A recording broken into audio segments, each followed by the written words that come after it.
Jason Sampson here to the program. Getting ready to fight Ryan Hollis, Legacy Fighting Championships 56. Sorry about that. I actually was just looking at the O.J. Simpson biography that's coming out. And so when I saw Sampson, I went Simpson instead of Sampson. So that's why I mispronounced it. No, that's good. Good. The O.J. story enthralls me because I was glued to the TV watching the Bronco run down California Highway. So yeah, it was crazy, huh? Yeah, nuts.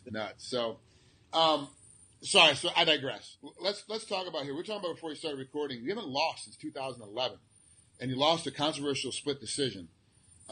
Since then, you've been on a complete terror. You're 13-1 overall, and you have just been literally lighting it up since that loss. 6 wins in a row, 5 wins in a row since then. I think it's 5 wins in a row.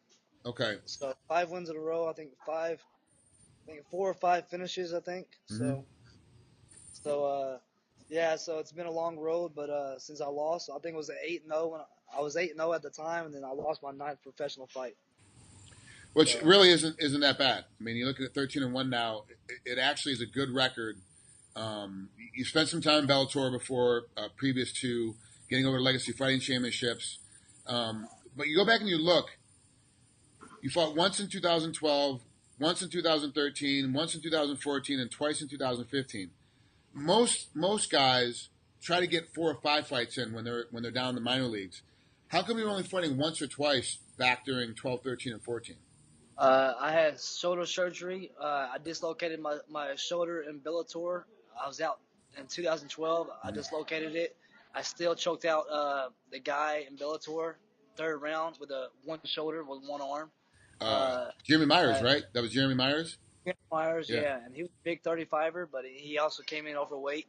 But I fought him at 35 for my first fight in Bellator, and I think I tapped him out with a rear naked choke with one arm. I dislocated it 2nd round, and they put 7 anchors in my shoulder. I was out 10 months, and then I fought in 2013, and then I tore my ACL, and I had 3 surgeries back to back to back. I was out 18 months. So in 2012 and 2013, I was out 28 months. Jeez. And then 2014, I came back and fought, and I had 1 fight, and I fought for Bellator, and I won the decision against a guy from Iowa. Yeah, Danny Sakura.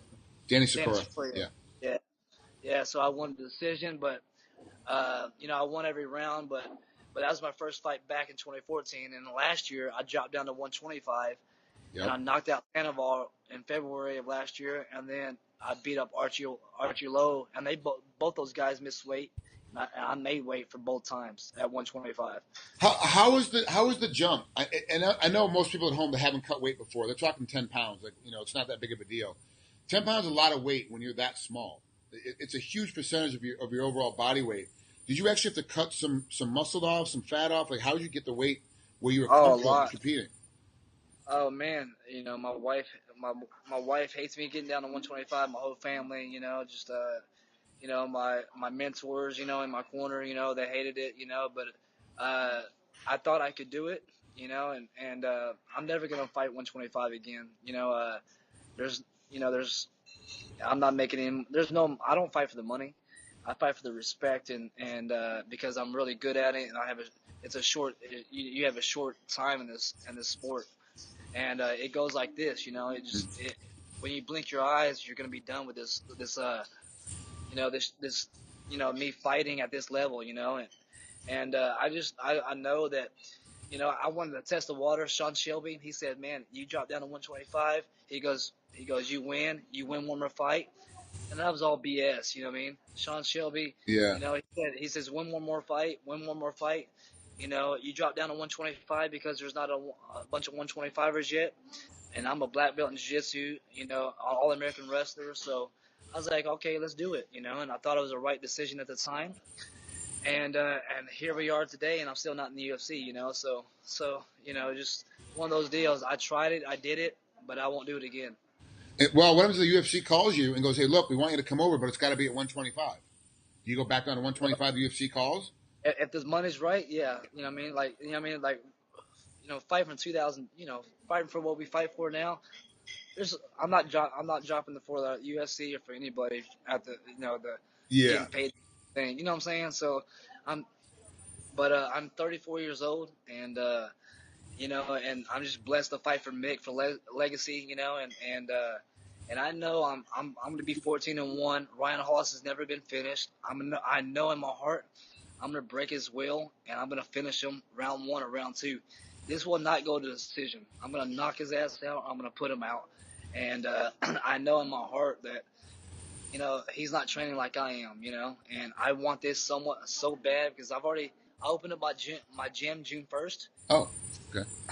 Sampson Jiu-Jitsu Academy. Excuse me. My wife and I opened June 1st. We opened up in South Lake. So I have a lot on my plate right now. I opened my gym this month. I fight this month, but I'm still training like it was my first fight. I'm training. I want that win.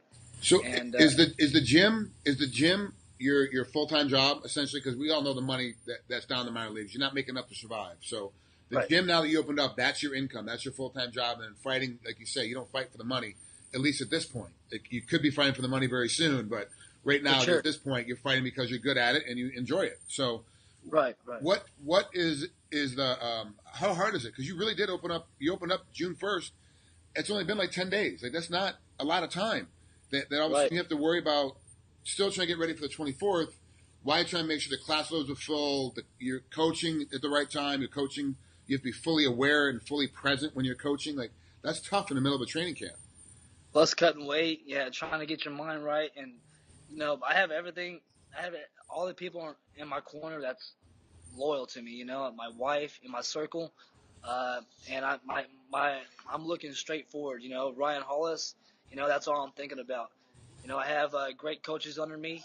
My students, and my wife. She runs the business. She has a business degree, so she takes a lot of weight off my shoulders, to where I can eat, sleep, and train. And I just got done training, and now we're eating sushi. So, Yeah. like, he's taking a lot of burden off my back, and I have a lot of people in my corner that are helping me, Okay. just so I can opening my gym was my dream come true, Mm-hmm. and I opened it. It's open, and I'm signing up students left and right. It's a blessing. But my other dream is to have those 3 letters next to my name. You know Yeah. what I'm saying? That's I've been wanting that since I was 12 years old, and Ryan Hollis, he's not gonna take that from me. It's this is a really good matchup. You're 13-1. He's 11-8, obviously. So on paper, it's pretty close as far as records go and reach and all that kind of stuff. It's relatively close. But your tenacity inside the cage is a little bit better. Like, you really know how to push the pace when you need to push the pace, how to back off when you need to back off. Pushing the pace comes from your wrestling background. Knowing how to back off comes from your jiu-jitsu background. It's that game. You play both sports very well. This fight for me is very interesting. As a fan, I'm watching it because I kind of want to see how it develops. Ryan Hall's just kind of chip on my shoulder. No one can beat me. I'm bad, and whenever I get beat, it's because I take fights on short notice. Versus I got to get up every morning and train hard. I got to get up every morning and do this. And you honestly are not doing it for the money. Where most guys are like, I'm looking to be a millionaire as a fighter. You're literally going, I just love to do this. So I'm doing it because I have a passion for it, which is old school. My generation of guys all did it because there was the money involved. We did it because we loved it. It was our next little step. So this fight for me is very interesting as a fan. And I'm so happy that Mick Maynard got this fight put together, and Colin Crantrell, that you were able to get this fight signed, put together. We're about 2 weeks away, so hopefully both guys, no one gets hurt between now and then. It's MMA, it could happen. For Both of you sure. guys show up because I'm super excited about this fight. This fight I think is going to be really good. It's going to be a lot of fun for the fans at home that are watching it, and I think that through the first round it's going to be very competitive. As we get in the second round, I kind of see your cardio taking over. I kind of see your pressure taking over, and it's going to be a different fight come second and third round. But first round, I know for sure it's going to be a very, very game fight. Yeah, I mean, I'm gonna go out there and be patient, because he has a lot of reach on me. But once I get my hands on him, he's in trouble. Once everybody I get my hands on, Eric Perez, he's in the UFC. Once I got my hands on him, he was in trouble. You know Yeah, what I mean? I beat him at 35, and he's a huge 35er. yeah, And once I get my weight back up, I'm gonna be a huge 35er.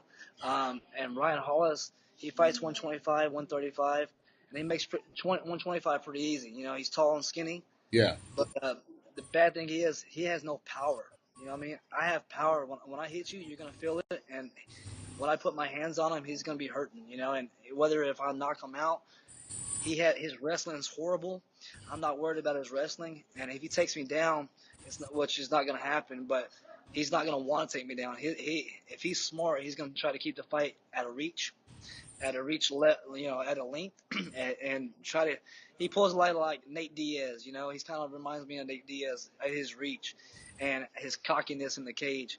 He drops his hands a lot, you know, but that's the mistake he's gonna do. He's gonna mistake. If he drops his hands, he's gonna get dropped, you know. So I think he's gonna try to keep it at a distance. He's gonna be running the whole time, and trying to win the decision. You know, I think he's gonna try to make a name off me, and that's not gonna happen. You know, I think it's a great fight for me because I'll do really good with southpaws, and he switches back and forth, Yep. and so you know, I got my training partners at Octagon MMA.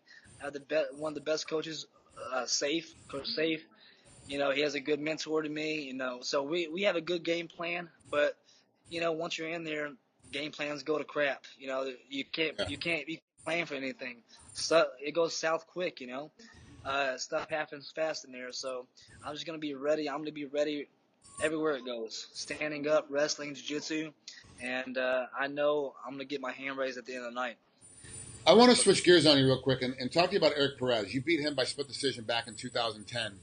2 years later, he's in the UFC and has been in the UFC since 2012 and fights again UFC 2000 or 201 against Francisco Riviera. So like that's another great matchup. It's gonna be a good fight. Is it frustrating for you to be like, I beat that guy, he's in the UFC, and is it because the inactivity, because of all of your injuries that kind of put you out, that didn't allow you to get into the UFC because you were over in Bellator at the time? I think it was injuries, you know, and not being active enough, and but you know the UFC signing debuters now, so I don't, you know, it's like too many politics involved now.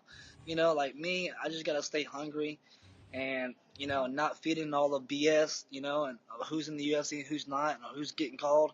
I just need to stay, you know, take one fight at a time, and keep on finishing people, and you know, I know I'm gonna get those three letters next to my name, you know, and then I can start taking people out, you know, Yeah, when I get there, you know. But right now, I'm not gonna look past Ryan Hollis, but you know, I'm gonna go right through Ryan Hollis. You know, right. I respect every fighter, and you know, he's a tough dude. He's never been finished before, but I know he's never fought like Henry Cejudo. His jiu-jitsu's horrible. You know what I mean? Yeah, Henry Cejudo's, you know, he's a lot better fighter now, but when he fought Ryan Hollis at the time, he didn't know anything. He just beat him by decision. You know, he took the fight kind of at his pace. yeah, But Henry Cejudo's 5'4". You know what I mean? So he's a little guy, but phenomenal wrestler. But he didn't finish Ryan Hollis. But if I put you on your back, you got to worry about submissions. You got to worry about, you know, everything.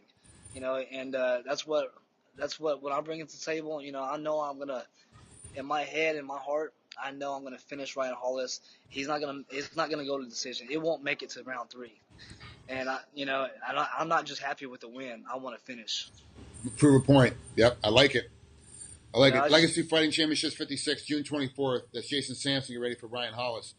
Jason, thanks so much for taking some time out of your lunch and talking with us here.